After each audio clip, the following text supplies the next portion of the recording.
Hello friends, আজকে যে বিষয়টি নিয়ে আলোচনা করব সেটি হলো একটি গুরুত্বপূর্ণ হোমিওপ্যাথিক ওষুধ সালফার। সালফারকে সাধারণত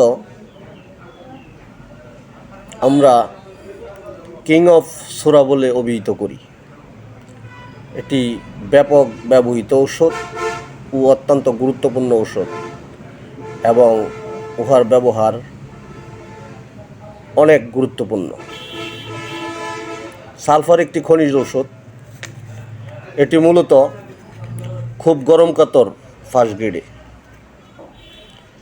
মাঝে মাঝে শীতকাতর হয় সেকেন্ড গ্রেডে। এটি একটি ব্যক্তি লক্ষণ ভিত্তিক ঔষধ ও অন্তর্বর্তীকালীন ক্রনিক ও শিশু প্রদান ঔষধ।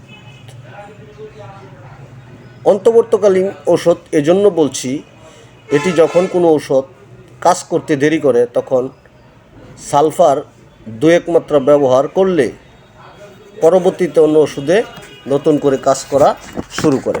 এটাকে এজন্য অন্তর্বর্তীকালীন ওষুধ বলা হয়ে থাকে। সালফার সাধারণত শরীরের ডান দিকে আক্রান্ত হয় সেকেন্ড গ্রেডে, পরে লক্ষণ পরিবর্তন হয়ে যখন বাম দিকে আক্রান্ত হয় তখন হলো ফার্স্ট গ্রেডে। সালফারের রোগীর গায়ের রং উজ্জ্বল, ঠোঁট লাল, পাতলা গড়ন, মাঝে মাঝে মোটাও হয়, শরীর চিকন, গার সামনের দিকে কুঁজো হয়ে চলাফেরা করে, পেটটা একটু বড় এবং নার্ভাস প্রকৃতির মানুষ হয়। যেহেতু সে গন্ধক, সে কেন গোসল করবে না?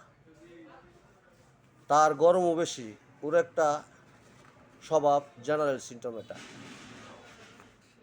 তাকে দেখলে তার কিছু করার মুরুদ নাই, কিন্তু সে লাফালাফি করবে বেশি, ছিঁড়া কাপড় চোপড়কেও মূল্যবান মনে করবে। এটা হলো মাইন্ড সিমটম, এর বিশেষ লক্ষণ। এরা সাধারণত কল্পনা করতে করতে কোটিপতি হয়, আবার মুহূর্তে ফকির হয়ে যায়। নিজেকে নিয়ে মাঝে মাঝে কি আজব চিন্তাভাবনা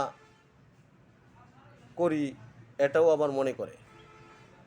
সালফারের রোগীরা একা একা হাসে। সালফারের রোগীর গোসলে অনিচ্ছা, গরম কাতর, মিষ্টি পছন্দ, কল্পনা রাজ্যের সে রাজা, বাস্তবে নয়। অন্যের থেকে নিজেকে সবসময় শ্রেষ্ঠ মনে করে, কিন্তু কাজকর্মে তার উল্টো। সে হুকুম জারি করে ভয়ের সাথে, কারণ সূরার সিদ্ধান্তহীনতা হলো মূল লক্ষণ। এজন্য এরা সংসারে বা কাজকর্মে ভালো পরিচালক হয় না। এরা নোংরা প্রকৃতির হয়, মাঝে মাঝে আবার পরিষ্কারও হয়। তাদের পারিবারিক শিক্ষা ও অবস্থান, বাসস্থান খুব নিম্ন জায়গা থেকে উঠে আসা, তবে সময়ে সময়ে তারা ভিন্নতা দেখা যায়। খুব পরিষ্কারও থাকে এবং পরিষ্কারও রাখে। এদের সমগ্র ছিদ্রপথগুলো লাল থাকে, তা একটি বিশেষ লক্ষণ। অপরিষ্কার ব্যক্তি সাধারণত মাথা গরম থাকবেই এবং শীতও বেশি থাকবে। ধন্যবাদ সকলকে, আজ এই পর্যন্তই।